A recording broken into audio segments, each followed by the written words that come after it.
Hello friends, this is Bhavna. Welcome to the video. आज हम इसमें करेंगे बेवर का next topic, that is bureaucracy.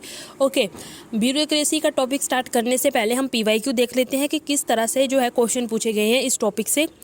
इसमें से पहला क्वेश्चन पूछा गया है 2013 में, 10 मार्क्स के लिए पूछा गया था। क्या क्वेश्चन पूछा गया है? Examine the salient features of Weberian bureaucracy. ठीक है ना, फीचर्स पूछे गए हैं बेबरियन ब्यूरोक्रेसी से रिलेटेड। उसके बाद सेकंड क्वेश्चन 2014 में पूछा गया था। क्या पूछा गया था? How does the Weber use the notion of ideal type in his theory of bureaucracy. Third question 2021 में पूछा गया था। Do you agree with Max Weber's ideal that bureaucracy has the potential to become an iron cage. Okay, ये 3 question पूछे गए हैं अभी तक ब्यूरोक्रेसी से। ठीक है ना, चलो स्टार्ट करते हैं फिर अपना ब्यूरोक्रेसी वाला टॉपिक। सबसे पहले हम देखेंगे इसमें आइडियल टाइप। ठीक है ना, देखिए बेवर जो हैं उन्होंने एक कंसेप्ट इंट्रोड्यूस किया, कौन सा? आइडियल टाइप वाला। ठीक है ना, ये क्यों किया? ये इसलिए किया उन्होंने कंसेप्ट इंट्रोड्यूस ताकि जो है हम सोशल फिनोमिनास को आसानी से समझ पाएँ। ठीक है ना, सोशल फिनोमिना में हमारे पास ब्यूरोक्रेसी भी आता है एक। ठीक है ना, आइडियल टाइप का कंसेप्ट क्यों आया? ये एक तरह का मेथड है जिससे हम जो है सोशल फिनोमिनास को आसानी से समझ पाते हैं। ठीक है ना, अब आइडियल टाइप में आते हैं कि आइडियल टाइप क्या है। आइडियल टाइप जो है एक तरह का आइडिया दे देता है हमें किसी पर्टिकुलर कंसेप्ट से रिलेटेड। ठीक है ना, ये देखिए क्या लिखा हुआ है आइडियल टाइप में, idea to help us understand and simplify the reality. मतलब कि ये हमें अंडरस्टैंड करने में और सिंप्लीफाई करने में, रियलिटी को सिंप्लीफाई करने में हमारी मदद करता है। किस तरह मदद करता है? By highlighting the key characteristic of particular concept. एक पर्टिकुलर कंसेप्ट की जो है हमें थोड़ी बहुत करेक्टरिस्टिक जो है उसको बता देता है। ठीक है ना, एक तरह से उस कंसेप्ट का हमें आइडिया दे देता है। ठीक है ना, फिर जब हम उसको रियलिटी में कंसेप्ट को देखते हैं तब जो है हमें आसानी से चीज़ें समझ आ जाती है। समझ में आया? मैं आपको इसका एक एग्जाम्पल देती हूँ। मान लीजिए कि आपने अपने दोस्त के घर जाना हो, अगर आपको उसका घर नहीं पता हो, ठीक है ना, तब आप अपने दोस्त को फ़ोन में कहेंगे कि ना मुझे ना थोड़ा बहुत आइडिया दे दे कि कहाँ और किस गली में तेरा घर पड़ता है। तो आप उसका आइडिया अपने दिमाग में रख लेंगे कि ठीक है, उसने ऐसा ऐसा बताया कि इस गली में इस दुकान के पास उसका घर है। ठीक है ना, तब वो फिर आसानी से जो है उसके घर में पहुँच जाता है। ठीक है ना, अब जो है उन आइडियाज़ ने जो कि उसके फ्रेंड ने दिए, उसने उनकी मदद की उसका घर ढूंढने में। आइडियल टाइप्स भी ऐसे ही होते हैं जो सोशल फिनोमिनास होते हैं रियलिटी में, उनको समझने में जो है हमारी मदद करता है। आई होप आपको आइडियल टाइप क्लियर हो चुका होगा अब। ठीक है ना, उसके बाद देखिए Weber ideal type of bureaucracy. अब जो है ब्यूरोक्रेसी को समझने के लिए कि रियलिटी में ब्यूरोक्रेसी कैसी होती है, उसके लिए जो है बेवर ने हमारे पास कुछ आइडियल टाइप्स दिए हैं हमें। ठीक है ना, आइडियल टाइप्स में जो है ब्यूरोक्रेसी से रिलेटेड कुछ फीचर्स होंगे उसने बताए हुए बेवर ने। समझ में आया? आइडियल टाइप ऑफ ब्यूरोक्रेसी का मतलब क्या है कि ब्यूरोक्रेसी किस तरह से, ब्यूरोक्रेसी की करैक्टरिस्टिक है, उसका एक ब्यौरा जो है हमें जो है एज अ आइडियल टाइप के रूप में बेवर ने दिया है। ठीक है ना, वही पढ़ेंगे। जो आइडियल टाइप है ब्यूरोक्रेसी का वो हमें मदद करेगा कि जो एक्चुअल में रियलिटी में ब्यूरोक्रेटिक ऑर्गेनाइजेशंस होती है वो कैसी होती है, उनको समझने में हमारी मदद करेगा। ठीक है ना, अब देखिए जो है जो ब्यूरोक्रेसी है उसके फीचर्स क्या है, और जो फीचर्स होंगे ना ब्यूरोक्रेसी के, वो एक तरह के आइडियल टाइप होंगे जो कि हमको रियलिटी में मदद करेंगे कि किस तरह की ब्यूरोक्रेटिक ऑर्गेनाइजेशन होती है। ये कुछ फीचर्स है ब्यूरोक्रेटिक ऑर्गेनाइजेशन के। सबसे पहला है हायरार्की। एक ब्यूरोक्रेटिक ऑर्गेनाइजेशन में क्या होगा? हायरार्की होगी, वहाँ पर फॉर्मल रूल्स होंगे, वहाँ पर स्पेशलाइजेशन होगा, वहाँ पर इम्पर्सनैलिटी होगा। ठीक है ना, मतलब कि हायरार्की का मतलब है, आपको एक एग्जांपल से बताती हूँ। मान लीजिए एक टैक्स डिपार्टमेंट है। ठीक है ना, वहाँ पर जो ऑर्गेनाइजेशन है वो ब्यूरोक्रेटिक ऑर्गेनाइजेशन है, मतलब जो सिस्टम सारा है वो ब्यूरोक्रेसी वाला सिस्टम है। ठीक है ना, मतलब कि वहाँ पर हायरार्की है, फॉर्मल रूल्स है, स्पेशलाइजेशन है, इम्पर्सनैलिटी है। ठीक है ना, उस जो टैक्स डिपार्टमेंट है उसमें। ठीक है ना, अब हायरार्की क्या होती है? अब आप टैक्स डिपार्टमेंट की हमने एग्जाम्पल ली है। ठीक है ना, अब टैक्स डिपार्टमेंट में जो है हमारे पास, उसमें हमारे पास जो है अलग अलग लेवल पे एम्प्लॉइज़ काम कर रहे होंगे। कोई क्लर्क होगा, कोई सुपरवाइज़र होगा, कोई मैनेजर होगा, तो कोई डायरेक्टर होगा। मतलब कि हर एक लेवल पर जो है एम्प्लॉय काम करेगा। ठीक है, इसको बोलते हैं हायरार्की, मतलब कि एक चेन। ठीक है ना। यहाँ पर एम्प्लॉइज़ काम कर रहे होते हैं अलग अलग लेवल पर। समझ में आ गया हायरार्की क्या होती है। यहाँ पर सीनियर का भी सीनियर है, सीनियर का भी सीनियर है, उस सीनियर का भी आगे सीनियर होगा, इस तरह की एक चेन बनी होती है। समझ आया। उसके बाद है फॉर्मल रूल्स। और जो ब्यूरोक्रेटिक ऑर्गेनाइजेशंस होती है वहाँ पर जो है हमारे पास रूल्स एंड रेगुलेशन होते हैं। जो भी काम होता है वो रूल्स एंड रेगुलेशन के अकॉर्डिंग ही होता है, ठीक है ना। मतलब कि वहाँ पर the department has well defined rules and regulation जो कि वहाँ के एम्प्लॉइज़ को फॉलो करने होते हैं, ठीक है। तीसरे नंबर पर है स्पेशलाइजेशन। डिपार्टमेंट के अंदर हमारे पास एम्प्लॉइज़ होते हैं और उनको पर्टिकुलर काम के लिए ट्रेन किया जाता है। फॉर एग्जांपल कोई ऑडिटिंग का काम संभाल रहा है, कोई टैक्स असेसमेंट का काम संभाल रहा है, तो कोई कस्टमर सर्विसेज प्रोवाइड कर रहा है, ठीक है ना। इस तरह जो है स्पेशलाइजेशन हो रखी है वहाँ पर काम की। पता लग गया, ब्यूरोक्रेटिक ऑर्गेनाइजेशन में स्पेशलाइजेशन होती है काम की। उसके बाद है हमारे पास impersonality. Impersonality means to say that जो कि हमारे पास रूल्स एंड रेगुलेशंस होते हैं वो सभी के लिए इक्वल होते हैं, ठीक है ना। जो भी डिसीजन लिया जाता है वो रूल्स एंड रेगुलेशन के अनुसार लिया जाता है, इम्पर्सनल होकर, मतलब कि वहाँ पर पर्सनल प्रेफरेंस जो है कुछ भी नहीं होता, ठीक है ना। मान लीजिए कि टैक्स डिपार्टमेंट में जो है टैक्स वगैरह इकट्ठे करने होते हैं, ठीक है ना, टैक्स वगैरह का असेसमेंट भी करना होता है। अब हम ये थोड़ी ना कहेंगे कि मेरा पर्सनल कलेक्शन है मैं टैक्स नहीं दूंगा, ठीक है ना, कि वहाँ पर जो है टैक्स डिपार्टमेंट में मेरे जो सगे संबंधी है वो काम कर रहे हैं मैं टैक्स नहीं दूंगा, ऐसा नहीं होता। वहाँ पर इम्पर्सनैलिटी, वहाँ पर जो है इम्पर्सनैलिटी एग्जिस्ट करती है, मतलब कि वहाँ पर इम्पर्सनल होकर काम किया जाता है रूल्स एंड रेगुलेशन के अकॉर्डिंग, ठीक है ना। समझ में आया। ये कुछ फीचर्स है ब्यूरोक्रेटिक ऑर्गेनाइजेशन के। ये एक तरह के आइडियल टाइप्स ही है। जब आप इन आइडियल टाइप्स को अब आप अपने दिमाग में रखोगे, अब कभी भी आप अगर जब रियल लाइफ में कहीं पर भी ब्यूरोक्रेटिक ऑर्गेनाइजेशंस देखोगे, ठीक है ना, यहाँ पर भी अगर कुछ ऐसा सिस्टम है या जो ब्यूरोक्रेसी वाला सिस्टम आप कहीं पर भी देखते हो, तब आपको जो है समझ में आएगा कि हाँ सच में जो है ब्यूरोक्रेटिक ऑर्गेनाइजेशन ऐसी होती है। ये एक तरह के आइडियल टाइप्स है, आपको आइडिया देते हैं कि रियलिटी में इस तरह की ब्यूरोक्रेटिक ऑर्गेनाइजेशन होगी, ठीक है ना। हाँ, एक और बात, ये सचमुच ही ऐसी, बिल्कुल ही ऐसी होगी, same to same ditto copy, ऐसा नहीं होता है। थोड़ा बहुत जो है इधर उधर चल जाता है, ठीक है ना। सेम टू सेम रियलिटी में एग्जिस्ट नहीं करती कोई भी चीज़ एज इट इज़, ठीक है ना, आइडियल टाइप में जो बताई होती है। चलो अब देखते हैं एग्जाम पॉइंट ऑफ व्यू से। ये तो था, मैंने आपको इन जनरल आइडिया दे दिया कि क्या आइडियल टाइप्स है और किस तरह के जो है ब्यूरोक्रेसी के आइडियल टाइप्स है, ठीक है ना। अब मैं आपको एग्जाम पॉइंट ऑफ व्यू से कैसे लिखना है वो देखते हैं। अब इसको जल्दी से ख़त्म कर लेते हैं, जल्दी से, ठीक है ना। चलो स्टार्ट करते हैं। According to Weber, bureaucracy is a type of organisation which suit most of the modern societies where work is done rationally. कह रहे बेवर के अकॉर्डिंग जो ब्यूरोक्रेसी है वो मोस्टली मॉडर्न सोसाइटीज़ में ही हमारे पास होता है। जो ब्यूरोक्रेटिक सिस्टम होता है वो मॉडर्न सोसाइटीज़ में ही होता है, और जहाँ पे जो वर्क है वो रैशनली किया जाता है, सोच समझ के रूल्स एंड रेगुलेशंस के अकॉर्डिंग ही काम किया जाता है। इट इज़ हायरार्कियल ऑर्गेनाइजेशन, ये एक तरह की हायरार्कियल ऑर्गेनाइजेशन है। मैंने आपको बताया था कि ब्यूरोक्रेटिक ऑर्गेनाइजेशन के फीचर में पहला है हायरार्की। ब्यूरोक्रेसी क्या है, एक तरह की हायरार्कियल ऑर्गेनाइजेशन है, डिज़ाइंड रैशनली। इसको जो है रैशनली डिज़ाइन किया गया है, मतलब कि रूल्स एंड रेगुलेशंस बनाए गए हैं इसमें, ताकि जो है जो to coordinate the work of many individuals, जो बहुत सारे इंडिविजुअल्स का वर्क है उनको जो है एक जगह पे कोऑर्डिनेट किया जा सके। In the pursuit of large scale administration, ऐसा इसलिए किया जाता है ताकि जो है लार्ज स्केल पर जो एडमिनिस्ट्रेशन हो रहा है उसको आसानी से किया जा सके, और जो अपने गोल्स हैं, हमारी जो पर्टिकुलर ऑर्गेनाइजेशन गोल्स हैं उनको आसानी से अचीव किया जा सके। According to him from a purely technical point of view, अब बेवर के अकॉर्डिंग ही है ये, ओके। अगर देखिए, अगर आपको जो है कुछ दिखाई नहीं दे रहा तो इट्स ओके, मैं साथ साथ में बोल भी रही हूँ, तो आपको जो है वो लिख लेना अगर यहाँ पे जो है कुछ आपको दिखाई नहीं दे रहा होगा वर्ड, ओके। चलो, according to him from purely technical point of view, मतलब कि अब हम बेवर के अनुसार ही देखेंगे from technical point of view, ठीक है ना। ब्यूरोक्रेसी को, bureaucracy is capable of attaining high degree of efficiency, मतलब कि ब्यूरोक्रेसी में कैपेबल है कि वो है काम जो है अच्छे तरीके से और एफिशिएंट तरीके से जो है काम को पूरा कर सकती है, ठीक है ना, मतलब कि जो अकम्प्लिश कर सकती है टास्क को एंड गोल को in less time and in effective manner, ठीक है ना। And is in this sense formally the most rational known means of exercise authority over human being.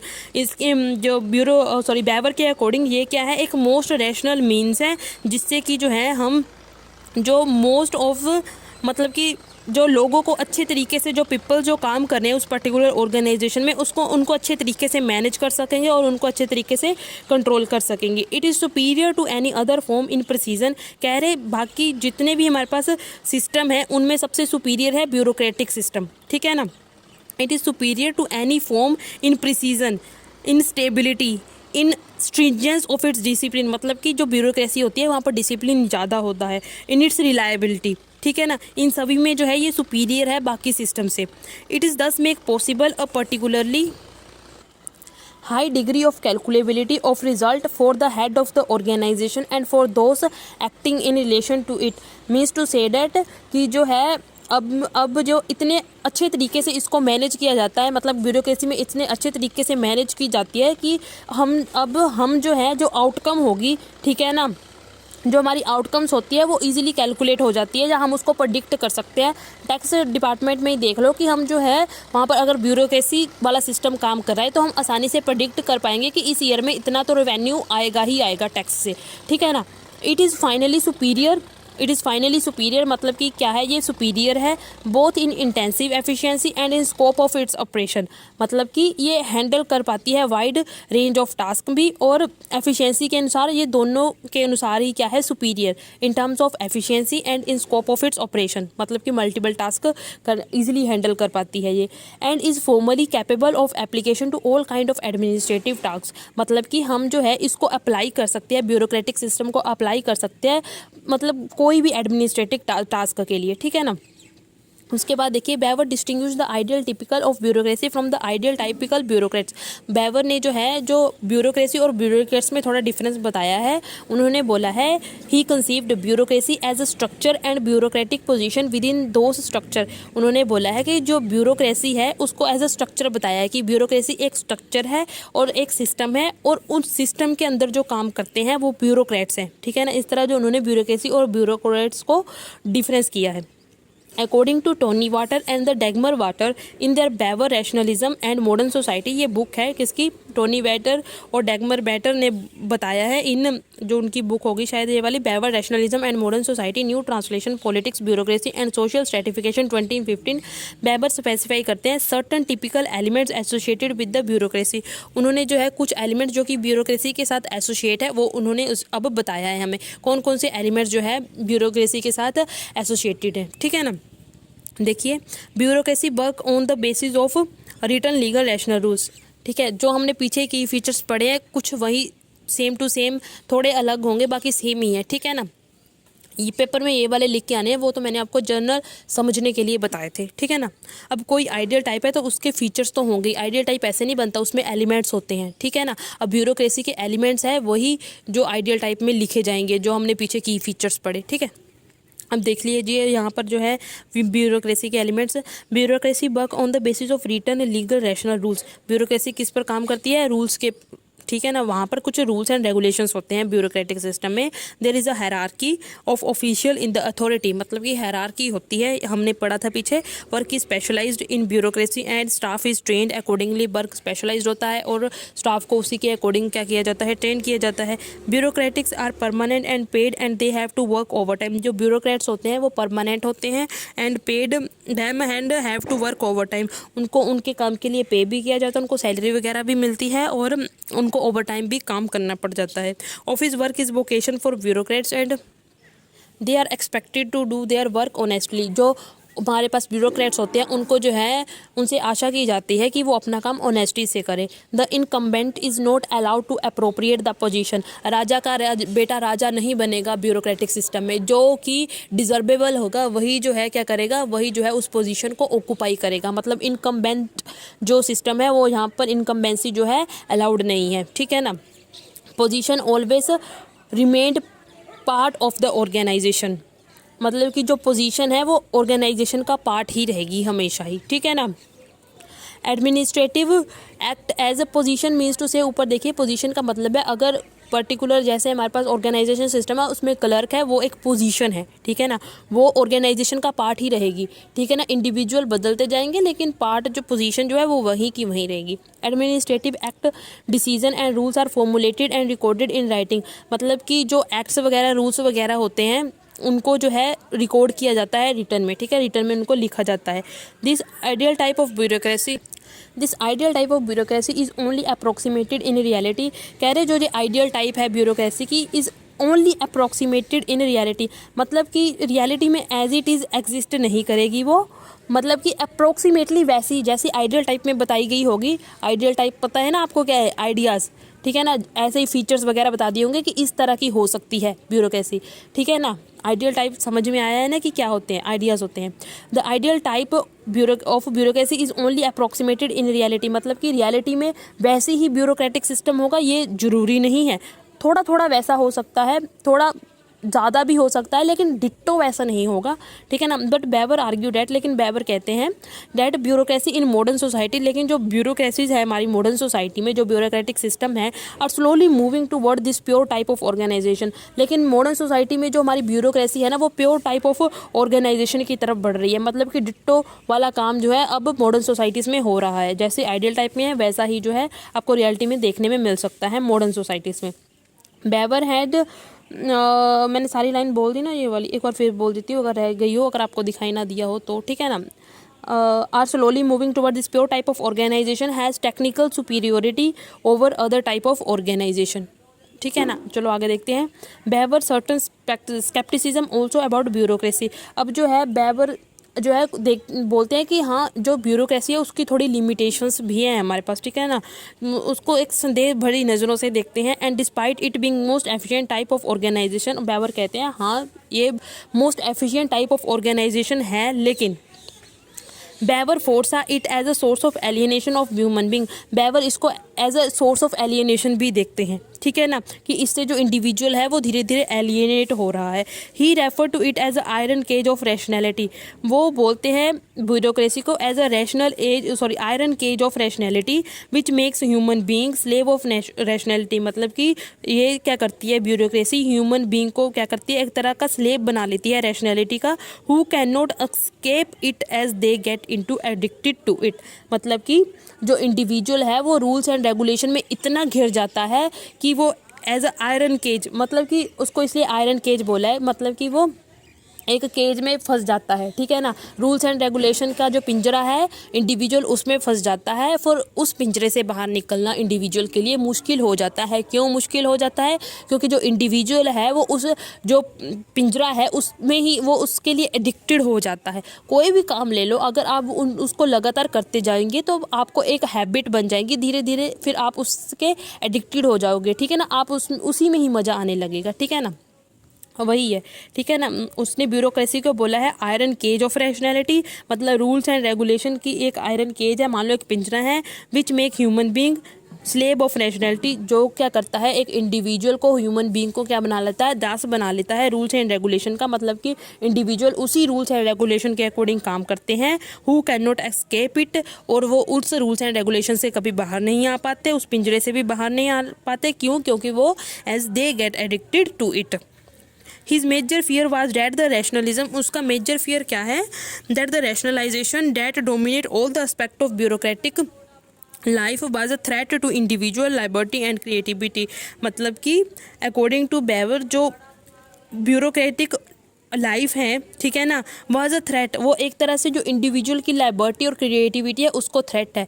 कि कैसे थ्रेट है, मैं आपको एक एग्जांपल बताती हूँ। मान लीजिए एक इंडिविजुअल जो है वो एक लाइब्रेरी में काम कर रहा है, ठीक है ना, वहाँ पर जो है सारा ब्यूरोक्रेटिक सिस्टम है, ठीक है ना, वहाँ पर जो है जो बुक्स होती हैं उनको अरेंज किया गया है एक पर्टिकुलर ऑर्डर में, मतलब रूल्स के अकॉर्डिंग ही वहाँ पर जो है बुक्स को ऑर्गेनाइज किया जाता है, ठीक है ना, ताकि जो बुक्स है वो आसानी से मिल पाए लोगों को। लेकिन जो इंडिविजुअल है, मान लो अगर मैं ही वहाँ पर काम कर रही हूँ तो मैं चाहती हूँ कि मैं इस बुक्स को दूसरी तरह ऑर्गेनाइज करवाऊँ, ताकि टॉपिक वाइज ऑर्गेनाइज करवाऊँ, ताकि जो है और आसानी से बुक्स मिल जाए। लेकिन मैं ऐसा नहीं कर सकती क्योंकि मैं रूल्स एंड रेगुलेशन से बंधी हुई हूँ, ठीक है ना। इस तरह जो मेरी क्रिएटिविटी है उसको क्या करता है, ये उसके लिए थ्रेट है, हमारी लिबर्टी के लिए थ्रेट है, ठीक है ना, इसीलिए लिखा है it was a threat to individual liberty and creativity. He described bureaucracy as a escape proof, उसने जो है ब्यूरोक्रेसी को बताया है एज अ एस्केप प्रूफ, मतलब कि यहाँ से भागा नहीं जा सकता, प्रैक्टिकली अनशटरेबल, जो कि मतलब कि ब्यूरोक्रेसी जो है हमारे पास कैन नॉट बी ब्रोकन और डैमेज, ठीक है ना। ब्यूरोक्रेटी जो है कभी टूट नहीं सकती या इसमें कुछ भी डिस्ट्रॉय नहीं हो सकती। And among the hardest institution, ये जो है हार्डेस्ट इंस्टीट्यूशन है to destroy once they are establish. एक बार ये इस्टेब्लिश हो गए तो इसको डिस्ट्रॉय करना बहुत मुश्किल है। Unlike Marx, he did not see future in terms of dictatorship of proletariat but in terms of dictatorship of officials. Marx जो थे वो बोलते थे कि जो हमारा फ्यूचर है वो कैसा आएगा, वहाँ पर प्रोलेटेरिएट्स का राज होगा। लेकिन जो बेबर है वो कैसा सोचते हैं, डिक्टेटरशिप ऑफ ऑफिशियल्स की, ऑफिशियल्स की जो है वो डिक्टेटरशिप होगी। That's it for today. मिलते हैं अपनी नेक्स्ट वीडियो में। अगर अच्छा लगे तभी सब्सक्राइब करना, लाइक करना एंड शेयर करें। Thank you, have a nice day. इस वीडियो को ज़्यादा से ज़्यादा शेयर करें ताकि जो है जो चैनल हमारा ग्रो कर पाए। इसलिए आपको जो है इसी तरह अच्छी से अच्छी वीडियोस आती रहें। Thank you, have a nice day.